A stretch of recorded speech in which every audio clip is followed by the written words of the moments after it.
The Statement of Randolph Carter by H.P. Lovecraft. I repeat to you, gentlemen, that your inquisition is fruitless. Detain me here forever, if you will.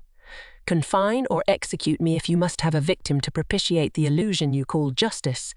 But I can say no more than I have said already. Everything that I can remember, I have told with perfect candour. Nothing has been distorted or concealed, and if anything remains vague, it is only because of the dark cloud which has come over my mind, that cloud and the nebulous nature of the horrors which brought it upon me. Again I say, I do not know what has become of Harley Warren, though I think, almost hope, that he is in peaceful oblivion, if there be anywhere so blessed a thing. It is true that I have for 5 years been his closest friend and a partial sharer of his terrible researches into the unknown. I will not deny, though my memory is uncertain and indistinct, that this witness of yours may have seen us together, as he says, on the Gainesville Pike, walking toward Big Cypress Swamp at 11:30 on that awful night. That we bore electric lanterns, spades, and a curious coil of wire with attached instruments. I will even affirm, for these things all played a part in the single hideous scene which remains burned into my shaken recollection. But of what followed, and of the reason I was found alone and dazed on the edge of the swamp next morning, I must insist that I know nothing, save what I have told you over and over again. You say to me that there is nothing in the swamp or near it which could form the setting of that frightful episode. I reply that I know nothing beyond what I saw. Vision or nightmare it may have been. Vision or nightmare, I fervently hope it was. Yet it is all that my mind retains of what took place in those shocking hours after we left the sight of men. And why Harley Warren did not return, he or his shade, or some nameless thing I cannot describe, alone can tell. As I have said before, the weird studies of Harley Warren were well known to me, and to some extent shared by me. Of his vast collection of strange, rare books on forbidden subjects I have read, all that are written in the languages of which I am master. But these are few as compared with those in languages I cannot understand. Most, I believe, are in Arabic, and the fiend-inspired book which brought on the end, the book which he carried in his pocket out of the world, was written in characters whose like I never saw elsewhere. Warren would never tell me just what was in that book. As to the nature of our studies, must I say again that I no longer retain full comprehension. It seems to me rather merciful that I do not, for they were terrible studies, which I pursued more through reluctant fascination than through actual inclination. Warren always dominated me, and sometimes I feared him. I remember how I shuddered at his facial expression on the night before the awful happening, when he talked so incessantly of his theory, why certain corpses never decay, but rest firm and fat in their tombs for 1,000 years. But I do not fear him now, for I suspect that he has known horrors beyond my ken. Now I fear for him. Once more, I say that I have no clear idea of our object on that night. Certainly, it had much to do with something in the book which Warren carried with him, that ancient book in undecipherable characters which had come to him from India a month before. But I swear I do not know what it was that we expected to find.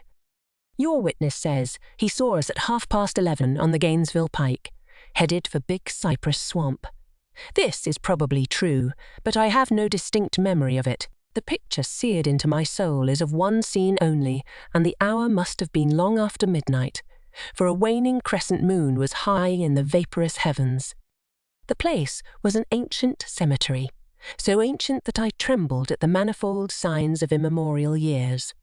It was in a deep, damp hollow, overgrown with rank grass, moss, and curious creeping weeds, and filled with a vague stench which my idle fancy associated absurdly with rotting stone.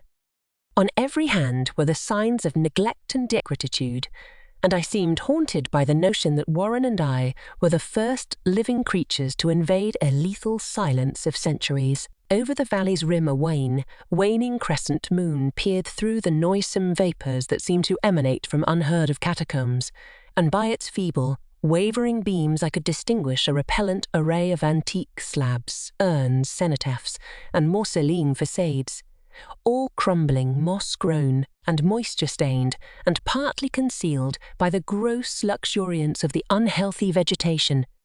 My first vivid impression of my own presence in this terrible necropolis concerns the act of pausing with Warren before a certain half-obliterated sepulchre, and of throwing down some burdens which we seemed to have been carrying. I now observed that I had with me an electric lantern and 2 spades, whilst my companion was supplied with a similar lantern and a portable telephone outfit.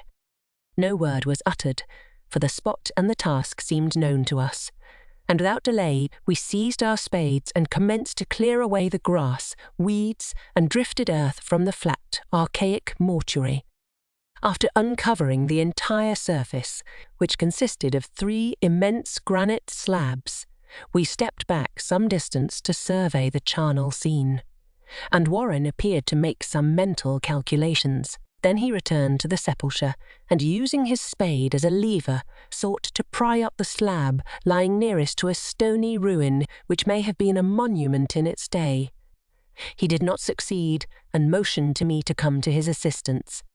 Finally, our combined strength loosened the stone, which we raised and tipped to one side. The removal of the slab revealed a black aperture from which rushed an effluence of miasmal gases so nauseous that we started back in horror. After an interval, however, we approached the pit again and found the exhalations less unbearable. Our lanterns disclosed the top of a flight of stone steps, dripping with some detestable ichor of the inner earth, and bordered by moist walls encrusted with nitre. And now, for the first time, my memory records verbal discourse, Warren addressing me at length in his mellow tenor voice, a voice singularly unperturbed by our awesome surroundings. "I'm sorry to have to ask you to stay on the surface," he said, "but it would be a crime to let anyone with your frail nerves go down there. You can't imagine, even from what you have read and from what I've told you, the things I shall have to see and do.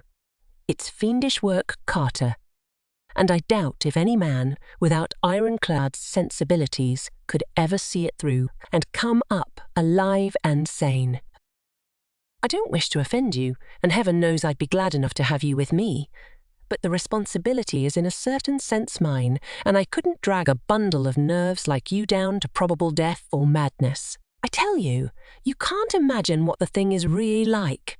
But I promise to keep you informed over the telephone of every move. You see, I've enough wire here to reach to the centre of the earth and back. I can still hear, in memory, those coolly spoken words, and I can still remember my remonstrances. I seemed desperately anxious to accompany my friend into those sepulchral depths, yet he proved inflexibly obdurate. At one time he threatened to abandon the expedition if I remained insistent. A threat which proved effective, since he alone held the key to the thing. All this I can still remember, though I no longer know what manner of thing we sought. After he had secured my reluctant acquiescence in his design, Warren picked up the reel of wire and adjusted the instruments. At his nod, I took one of the latter and seated myself upon an aged, discoloured gravestone close by the newly uncovered aperture. Then he shook my hand, shouldered the coil of wire, and disappeared within that indescribable ossuary. For a moment I kept sight of the glow of his lantern and heard the rustle of the wire as he laid it down after him. But the glow soon disappeared abruptly, as if a turn in the stone staircase had been encountered, and the sound died away almost as quick. I was alone, yet bound to the unknown depths by those magic strands whose insulated surface lay green beneath the struggling beams of that waning crescent moon. In the lone silence of that hoary and deserted city of the dead, my mind conceived the most ghastly fantasies and illusions, and the grotesque shrines and monoliths seemed to assume a hideous personality, a half-sentience. Amorphous shadows seemed to lurk in the darker recesses of the weed-choked hollow, and to flit, as in some blasphemous ceremonial procession, past the portals of the mouldering tombs in the hillside. Shadows which could not have been cast by that pallid, peering crescent moon. I constantly consulted my watch by the light of my electric lantern and listened with feverish anxiety at the receiver of the telephone. But for more than a quarter of an hour heard nothing. Then a faint clicking came from the instrument, and I called down to my friend in a tense voice. Apprehensive as I was nevertheless unprepared for the words which came up from that uncanny vault in accents more alarmed and quivering than any I had heard before from Harley Warren. He who had so calmly left me a little while previously now called from below in a shaky whisper, more portentous than the loudest shriek. God, if you could see what I am seeing. I could not answer. Speechless, I could only wait. Then came the frenzied tones again. Carter, it's terrible, monstrous, unbelievable. This time my voice did not fail me, and I poured into the transmitter a flood of excited questions. Terrified, I continued to repeat, Warren, what is it? What is it? Once more came the voice of my friend, still hoarse with fear, and now apparently tinged with despair. I can't tell you, Carter. It's too utterly beyond thought. I dare not tell you. No man could know it and live, great God. I never dreamed of this. Stillness again, save for my now incoherent torrent of shuddering inquiry. Then the voice of Warren in a pitch of wilder consternation. Carter, for the love of God, put back the slab and get out of this if you can. Quick! Leave everything else and make for the outside. It's your only chance. Do as I say and don't ask me to explain. I heard, yet was able only to repeat my frantic questions. Around me were the tombs and the darkness and the shadows. Below me, some peril beyond the radius of the human imagination. But my friend was in greater danger than I, and through my fear I felt a vague resentment that he should deem me capable of deserting him under such circumstances. More clicking, and after a pause a piteous cry from Warren. Beat it. For God's sake, put back the slab and beat it. Carter. Something in the boyish slang of my evidently stricken companion unleashed my faculties. I formed and shouted a resolution. Warren, brace up! I'm coming down. But at this offer, the tone of my auditor changed to a scream of utter despair. Don't! You can't understand. It's too late, and my own fault. Put back the slab and run. There's nothing else you or anyone can do now. The tone changed again, this time acquiring a softer quality, as of hopeless resignation, yet it remained tense through anxiety for me. Quick, before it's too late. I tried not to heed him, tried to break through the paralysis which held me and to fulfill my vow to rush down to his aid. But his next whisper found me still held inert in the chains of stark horror. Carter, hurry! It's no use. You must go, better one than two. The slab, a pause, more clicking, then the faint voice of Warren. Nearly over now. Don't make it harder. Cover up those damned steps and run for your life. You're losing time. So long, Carter. Won't see you again. Here Warren's whisper swelled into a cry that gradually rose to a shriek fraught with all the horror of the ages. Curse these hellish things, legions, my God! Beat it, beat it. After that was silence. I know not how many interminable aeons I sat stupefied, whispering, muttering, calling, screaming into that telephone. Over and over again through those aeons I whispered and muttered, called, shouted, and screamed, Warren. Warren, answer me, are you there? And then there came to me the crowning horror of all, the unbelievable, unthinkable, almost unmentionable thing. I have said that aeons seemed to elapse after Warren shrieked forth his last despairing warning, and that only my own cries now broke the hideous silence. But after a while there was a further clicking in the receiver, and I strained my ears to listen. Again I called down, Warren, are you there? And in answer heard the thing which has brought this cloud over my mind. I do not try, gentlemen, to account for that thing, that voice, nor can I venture to describe it in detail, since the first words took away my consciousness and created a mental blank which reaches to the time of my awakening in the hospital. Shall I say that the voice was deep, hollow, gelatinous, remote, unearthly, inhuman, disembodied? What shall I say?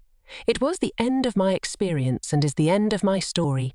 I heard it and knew no more, heard it as I sat petrified in that unknown cemetery in the hollow, amidst the crumbling stones and the falling tombs, the rank vegetation and the miasmal vapours. Heard it well up from the innermost depths of that damnable open sepulchre as I watched amorphous, necrophagous shadows dance beneath an accursed waning moon. And this is what it say. "You fool, Warren is dead."